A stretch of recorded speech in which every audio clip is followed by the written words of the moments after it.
How many couples have you set up? It's several hundred or 250, 300. Really? I don't count. No, why count?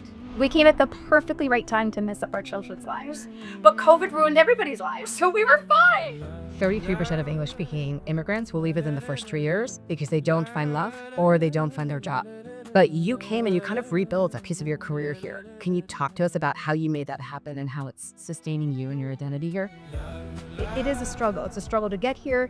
It's a struggle to be here. It's a struggle to stay here. And there's just a special blessing that happens, and you don't know what that is until you get here. From your perspective, like, is Israel a better place to find love? Is Israel a better place to build relationships? Much better place.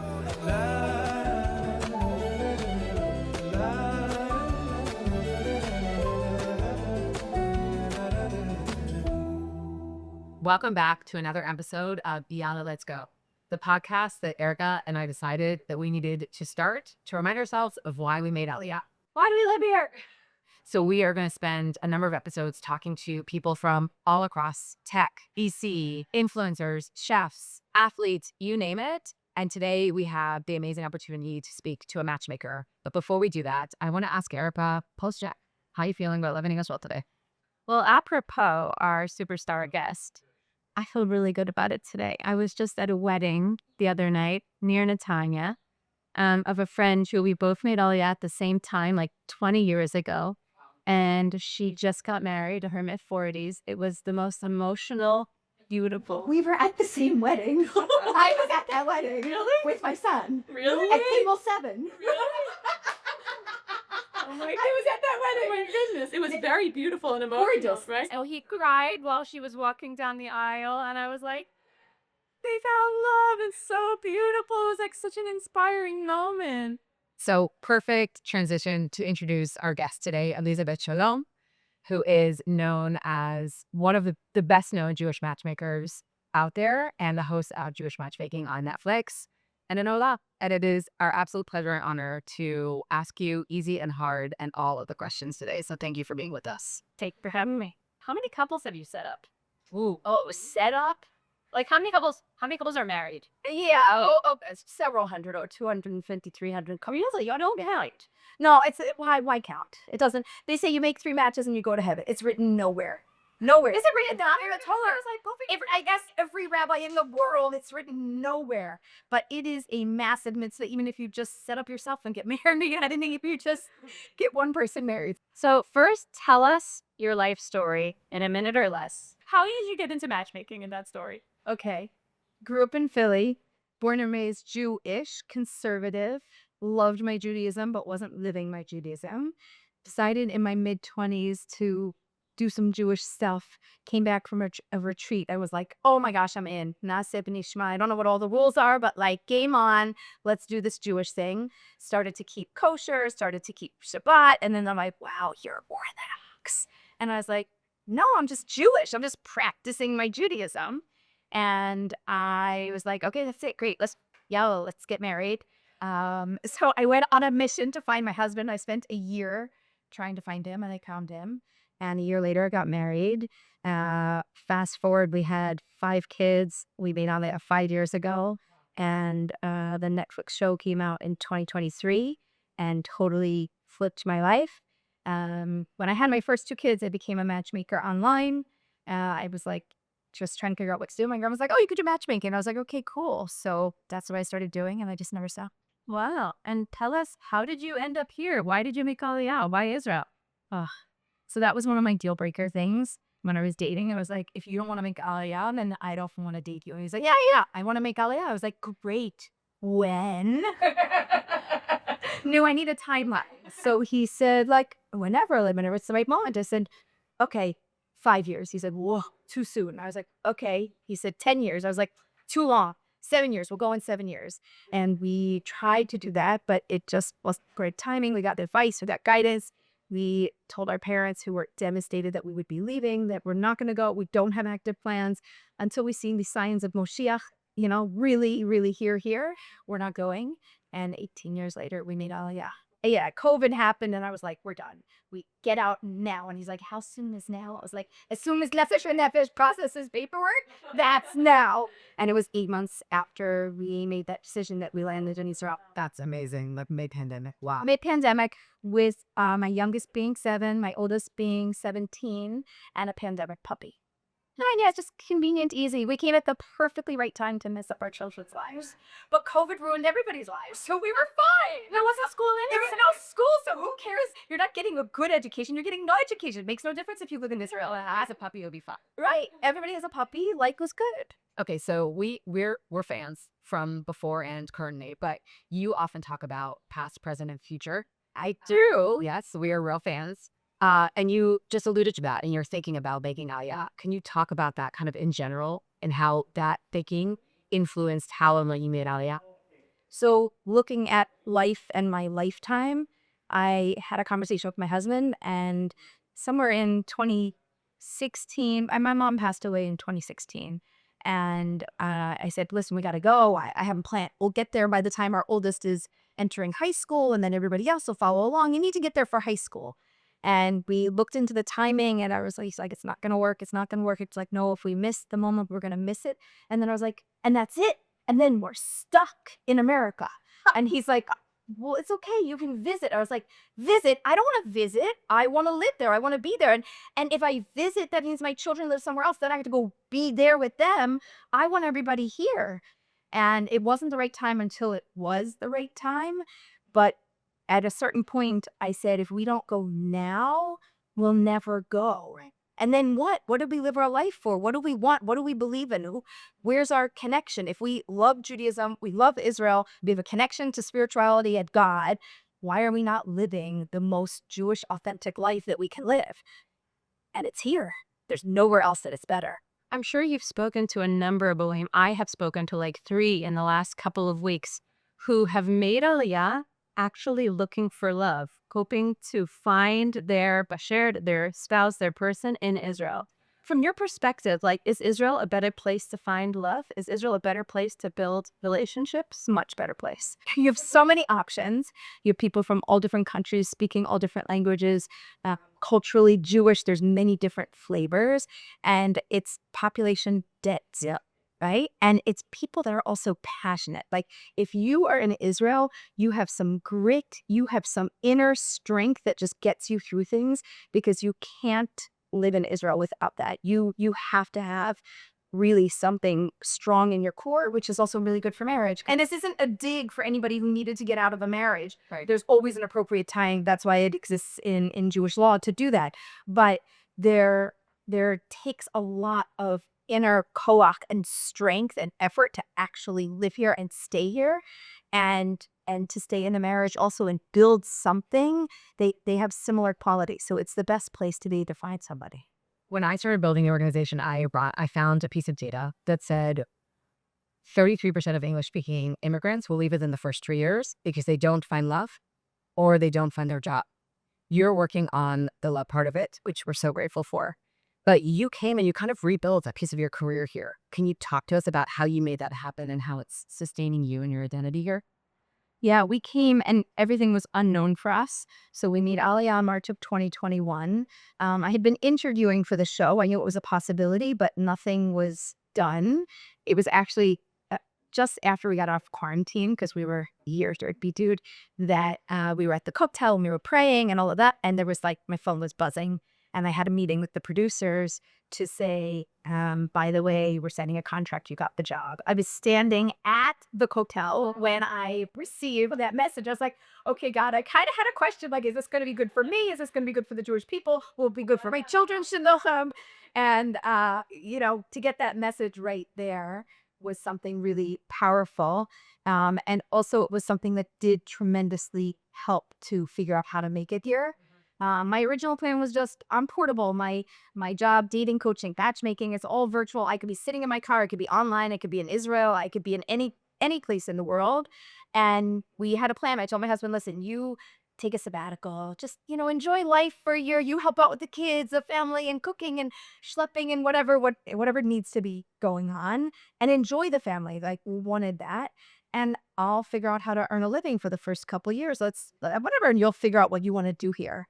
And then it continued, and so he was like on a sabbatical, and then he was semi-retired, and then it's like, I think if you don't work for a couple of years, like you're retired, and it just accidentally happened because I started traveling all over the world, and things really took off. So there was tremendous blessing in that happening. The first couple of years, it is a struggle. It's a struggle to get here. It's a struggle to be here. It's a struggle to stay here. And it's a struggle to stay, positive to make everything happen. But there's a lot of hashgacha pratik, divine intervention that happens. And in Israel, it's like this, like, oh, well, what are you doing tomorrow? People can't even make plans. Like, oh, I don't know, I'll let you know. Let me know if you want to come. Like, just yes or no. I'll plan 3 months out. Even Shabbat. You want to come for Shabbat? I'll let you know. You'll let me know when. I got to cook food. I got to go buy. I got to shop. Everybody exists like in the moment. And there's just a special blessing that happens, and you don't know what that is until you get here. You don't experience it. You can't even fathom, well, how's it going to work out? Well, you need a plan. You need to know how you're going to sustain yourself at basic minimum with your needs, at community. But then after that, you come and then you figure those pieces out. But you have to be committed. That's the number one thing, by the way. Same thing with marriage. You just have to be committed to, I'm coming and I'm staying because this is my path for life. That's it. So since you've been here, has it changed the way that you look at love? Has it changed the way you look at relationships at all? Has it changed anything about your relationship with your husband, Gersha? I think that the way that I look at love is so much broader now, like where, I don't know, you live in America and you live in Philadelphia and you're like in this little bubble and you're like, where's my person? And you're looking no further than New York to Baltimore, right? That's it. Being here, everything is so international and so worldly. People coming in and flying in and moving and living and working. And it's like you really could expand so much further than your own community. And we don't think that way, or at least I didn't think that way in America. With my husband, I think we've learned how to adjust to a new life and a new lifestyle. So being Israeli is one thing, and we figured out how to be Israeli and be ourselves. I think there's two pieces there. And we've also entered a different phase of our relationship. Like I went from being, full-time mom to transitioning part-time, working part-time mom to full-time working, and also being a mom. It doesn't go away, but for him also to be in the home, and there's been massive transitions happening.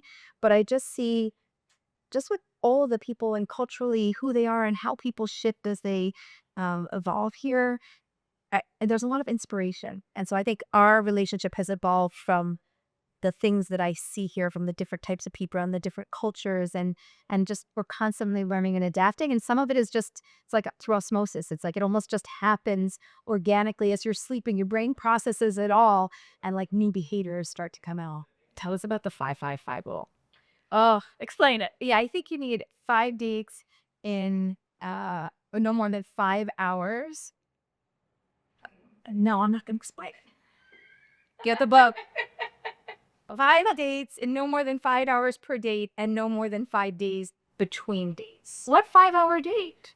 No more than 5 hours. I keep on going. We're on a date for 9 hours. I said 9 hours. I don't know what you're doing, but you're burning one of the two of you out or both. How's this relationship going to continue? What do they do for 9 hours without touching? Sorry. We're like, nope. Well, I don't know. I'm not saying everybody follows my rules. Not everybody does. But they they talk all night. They're like sitting and talking and walking, and then we go to eat, and then we go roller skating, and then we go, and then we need to eat again. But the concept is, first of all, 5 days. So 5 dates. You should have 5 dates. You should have in mind that I'm going out with you once. I could go out with you 5 times to see how much I really do like you, right? And like what our connection is.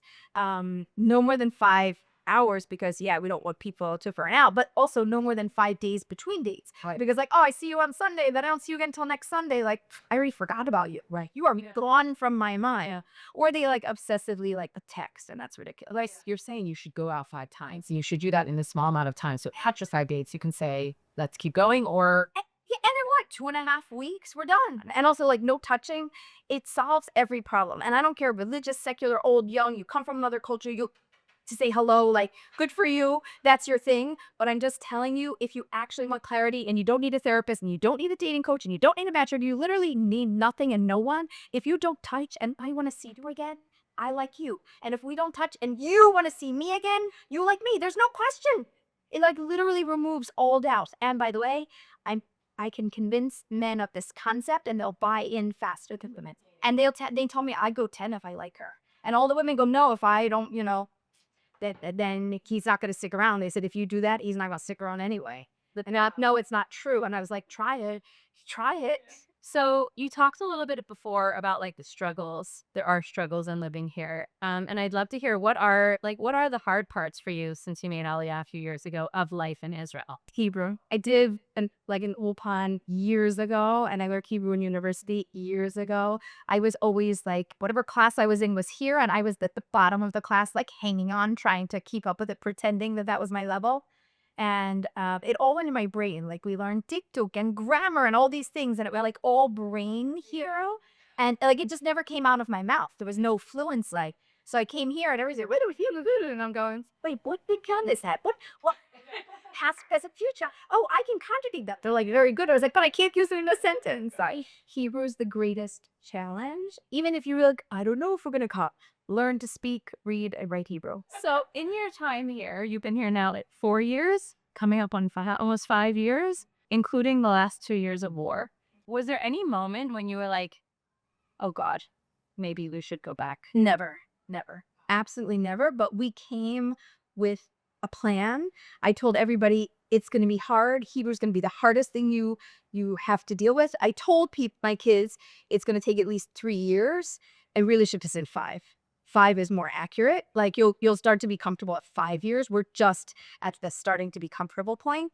I thought that it would be the younger one got it by 3, but the older one's not. And war is war. We happen to live in Pardes Khana, which is, we had less of an effect than most places. It's like my kids would wake up and they go like, no school today? Is there war? And I was like, no, this is not happy. This is like, but like being a kid as a kid, like you get off school, It's like, is it raining today? No. Is it raining rockets today? Yes. Oh, no school. That was the conversation we would have. But I think that for us, it just builds an inner core strength that you don't get any other way. Like I can't explain it, but my kids are so much more mature, resilient, and so much more resilient. I mean, I would never stick my kid on a public bus. That Ted used taking a bus to go to school. My big kids were like, what are you doing? I was like, I don't know. It's normal here. We're just following the customs, and that's what he does now. And he takes a public bus or rides his bike. It goes to school and goes here. And it just, like I didn't even let my kids cross the street alone at 10. They take a public bus. And what do you love most about living here?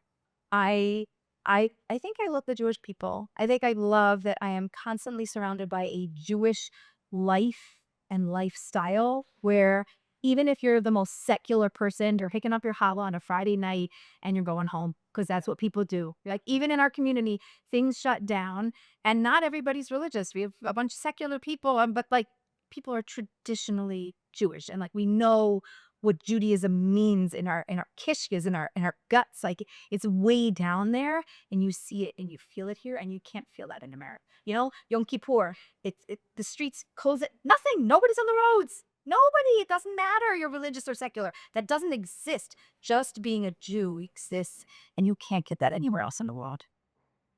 Truth. Okay. Challenge. If you have, and I know you do, someone in the United States that has yet to make Aliyah, I want you to look in the camera and I want you to sell them for 1 minute on why they should do it. Pick someone specific. Yeah. Okay. I'm going to speak to all the wives and mothers out there and the women of the world, whether you're with children, whether you're married or single.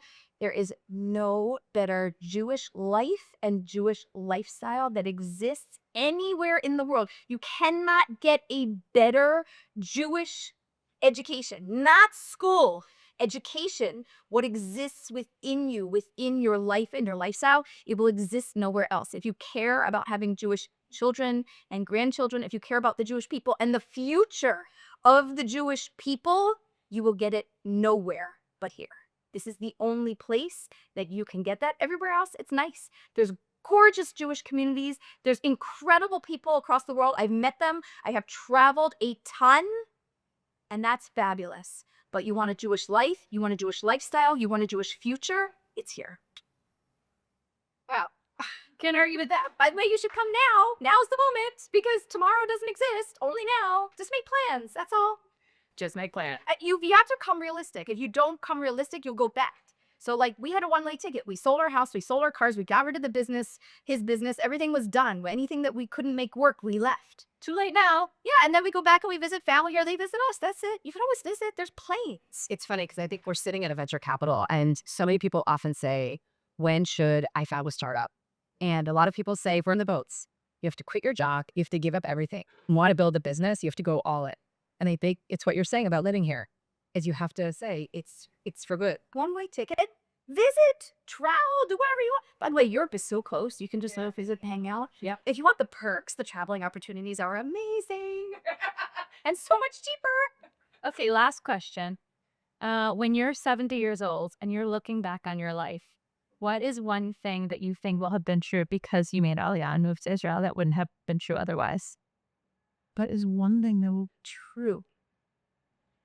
For me, I will have accomplished my mission. Like if I do nothing else in the world, right? If I just live in the world and did nothing else, I lived in Israel. I committed my life, myself, my body, my soul to actually being here. And as a Jewish person, you can't, there's certain mitzvot, not to get all, Jewy on you, but like a little bit of the religious side, there's certain things you can only do if you live in Israel. You can't even do it. It's not for you. It's not your mitzvah to do it. But if just by waking up and living and breathing here every day, even if you don't do Shabbat or you don't keep kosher, whatever you don't do, just by living here and being here, you are doing a mitzvah every day. And I will back and go, I did it. Took me a long time, man. I didn't get here till I was 44. I'm 48 now, and I didn't get, but I did it. And I brought my family along, and I showed my family what my true values are and what I believe in. And I hope, please God, that will continue on for many generations. You did it. You did, and we're so glad you did. It's also the best life and lifestyle. Okay, so now we have some rapid questions. We're gonna ask you in just one word. Okay, favorite Israeli snack. Easily. So what everyone says. Everyone says no one likes ham. I'm cool with baba also, but I have to choose, but savory over the puff. Your favorite Hebrew or Israeli snack? This isn't really Hebrew slang, but this is in our house. We adopted hafta'ah, which just means surprise, because every time in Israel, it's either a good surprise or a bad surprise, that it's hafta'ah. It's not Israeli slang, that's our slang. What do you miss most from America? People. What is your only in Israel moment in just one sentence? Would you have an only in Israel moment? I mean, only in Israel do they walk up in front of you in line and go, Hayiti was shown, I was here first. And you're like, but you weren't. And they're like, no, I was here 5 minutes ago. So I was here. I told them that I just had to get 7 more things and then I was here first. And I'm like, but you weren't. And then they just, I don't really care. Just know it's culturally, it's your thing. Good for you. It's your thing. Good for you. I have one more question also that we did ask. So I feel like in general, having a Jewish mother is a lot of pressure. Having a Jewish mother that is a matchmaker. How are your children, what do your children feel about their own matches? So they've all, well, the older ones, because we're getting to that stage, have basically said, listen, we're going to work on it on our own. But if we can't, they have a backup. You'll figure it out. We're not worried about it. But basically, we know everything that you say because we've heard it and we've listened to it. And you're on calls. They hear the one side of things. Sometimes you'll satellites in the world. Yeah, so they know. But we know everything that you believe. So we're pretty confident that we'll be able to do this well too. But if not, we'll let you know. Aleeza, thank you so much for joining us. This was super fun. It was amazing. Thank you so much. Yalla, let's go.